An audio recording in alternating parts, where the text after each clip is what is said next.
आज मैं अपनी कल्टस के अंदर सेंटर लॉकिंग सिस्टम इंस्टॉल करवाऊंगा, तो आइए चलते हैं।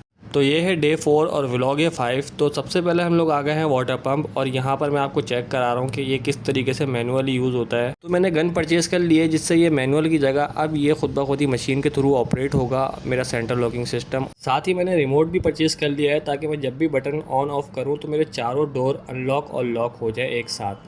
अब जब हम लोगों ने चारों डोर ओपन करे तो सारे के सारे लॉक खस्ता हालत में थे, तो हमने उसको रवा करवाया ताकि जब हम मोटर इंस्टॉल करें तो मोटर पे लोड ना आए। तो यहाँ पर हम लोग सर्विस करवा रहे हैं, हाथ के हाथ गन भी इंस्टॉल हो रही है, और ये जो पीछे के सुराख होते हैं इनको खोलना लाजमी होता है, ताकि अब जब पानी गुजरेगा तो इनमें से होकर बाहर निकल जाएगा। और हमने इसकी सारी क्लीनिंग भी करवाई। गन इंस्टॉल करने के बाद, दरवाज़ों की सर्विस होने के बाद, अब वायरिंग का काम था जो कि हमें रिमोट से ऑपरेट करना था, क्योंकि चारों डोर। तो हमने सारी वायरिंग करवाई। वायरिंग होने के बाद अब ये आखिरी मराइल पे थे। अब ये सब कुछ इंस्टॉल होके अपनी अपनी फिटिंग में लग रहा था। लॉक की भी सर्विस हो गई थी। तो ये मैं अब आपको चेक करवाने वाला हूँ आखिरी टाइम पे किस तरीके से ऑपरेट होगा। जब जब मैं इसको ऑन ऑफ करूँगा तो मेरे चारों डोर भी ऑन ऑफ होते रहेंगे। और आपको अगर फुल इसकी वीडियो देखनी है तो मैंने यूट्यूब चैनल पर अपलोड कर दी है, जाके देख सकते हैं।